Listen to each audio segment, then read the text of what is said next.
Hello, Steve Mills here, back with my results podcast. Boy, it's been some time. I've been so busy doing things, it's a changing world. We've just launched our Results Mastery Hub. You might want to go and take a look at that because it really is probably, I think, the ultimate digital marketing hub, a place where everything is all in one place. And it's just fantastic. You can find it at my website, steve-mills.com. I'm not here to sell you. Just go and take a look and it'll, to be honest, sell itself.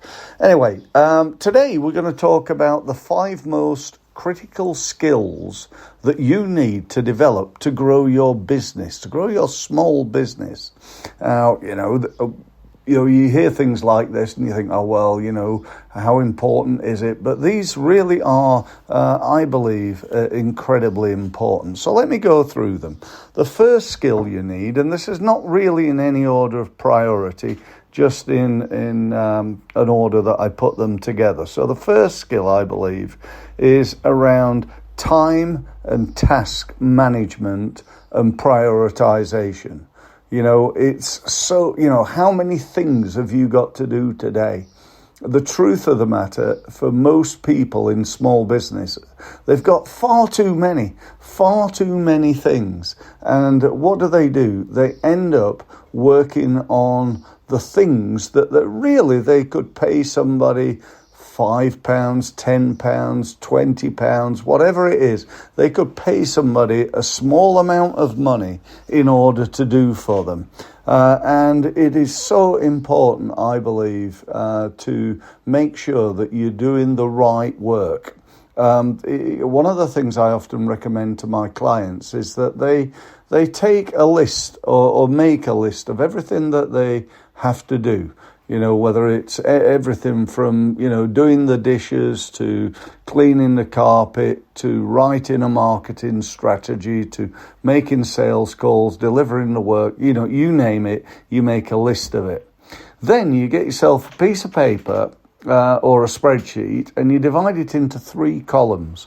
On the left, the top, you write the word £10. In the middle column, you write £100, and on the right-hand column, you write £1,000.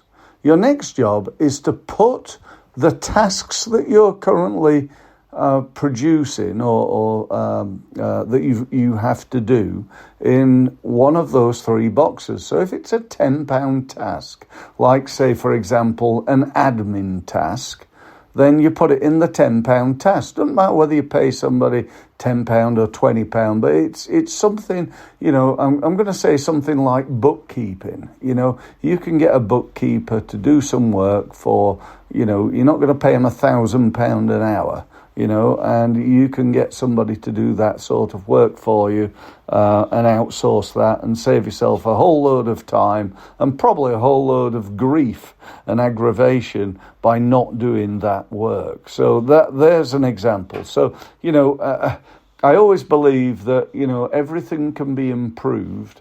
And I'm sure you and I'm sure I can improve our time and task management, because the truth of the matter is we've all got the same amount of time.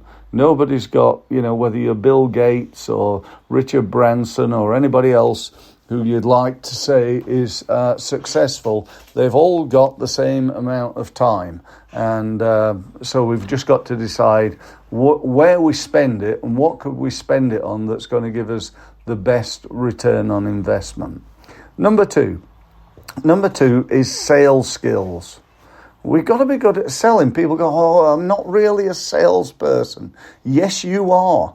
Even if you don't sell, you might be a family person. I have to sell the idea of going to bed, to my son, and, or sell the idea to yourself of getting yourself to go down the gym and do that training, and so on and so forth. So, the three things I'd like to talk to you about briefly about sales is number one, having a system, making sure that you've got a process, not one that's in your head, but one that's written down, and that process has got ideally at least 10 things that you're going to do, when an inquiry comes in. So you're going to pick up the phone and call them, then you're going to send them an email, then you're going to do this, then you're going to do that, and after that you're going to do something else, and then you're going to follow up with that. Because there's an old saying that it takes 8 contacts to make a sale, and yet most small business owners make 2 or 3 contacts, and then they think, oh, well, this is going nowhere, I'll give in. And they often give in too easy. So that's number one. Number 2 is objectives. What are your goals?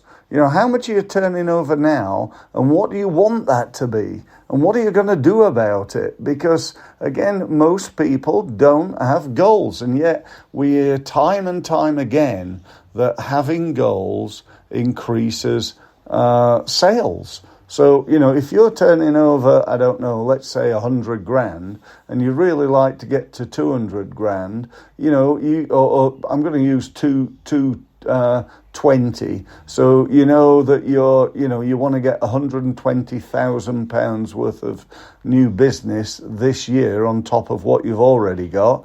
Then that's simple, isn't it? It's 10 grand a month. If you divide that into the 20 days, you can work out how much more money you need to work per day in order to do that. And inside a couple of weeks, you're going to know whether you're going to be on target or not. So, having sales goals is really, really important. And lastly, training.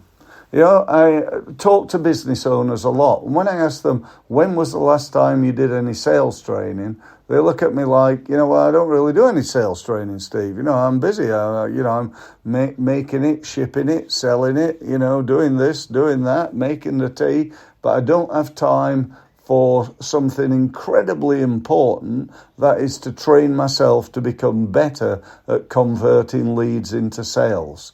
And if you're not doing, then you should do. So sales is number 2. Number 3, my favorite, marketing. You got to be good at marketing.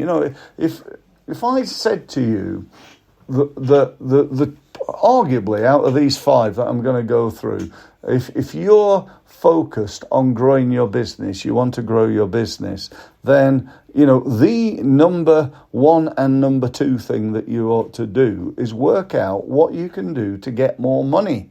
That's ultimately it, isn't it? And there's only, if you want to get not only more money, but more profit, which is really what you don't want turnover. If your turnover is £1 million and your costs are 1.2 million, you ain't going to stay in business that long. So, we need to think profit more than money, more than, turnover and so on. So if you're going to make more profit, you've got to be good at 2 things. One is what can you save, and the other is what can you sell? How can you sell more stuff? Whatever your stuff is, whether it's a service or a product or whatever, we've got to be better at that. So marketing yourself, we've got to be better at creating awareness, getting people to know us, turning those into relationships, turning those into meetings, turning those into proposals and into sales. So that's where sales and marketing sync, really. I always believe that marketing's about lead generation and sales is about lead conversion. Next one, number 4, financial skills. If you talk to any accountant, they'll tell you how important it is to know and understand the financial side of your business. And I really do believe that is incredibly true. Can you read a cash flow forecast? Do you understand what a balance sheet's showing you? Have you done any forecasting? What do you know about the numbers in your accounts? Do you really understand them properly? Because if you don't, but you did, you could make a massive difference to your business. So financial awareness is definitely right up there in terms of the skills that you probably need to develop. And last but by no means least, you need good people skills. People say, well, I'm not really a people person. Well, now's the time. We need to be good at managing people. We need to be good at managing clients. We need to be good at motivating people. We need to be good at, managing ourselves, our own people skills, and so on and so forth. So they're the 5 things I wanted to talk about. So just to go over them, we got time and task management, your sales skills, your marketing skills, financial skills, and people skills. If you could become even 10% more effective in those 5 key areas by the end of this year, I'm sure you'd end up with a lot more money in your bank. Thanks very much for listening. And don't forget to go and check out my new and very exciting Results Mastery Hub on my website. The website being steve-mills.com, or you could go to results-mastery.com, because I got 2 websites. How cool is that? Anyway, that's it. Thank you very much for listening, and I look forward to speaking to you again very, very soon. Thank you.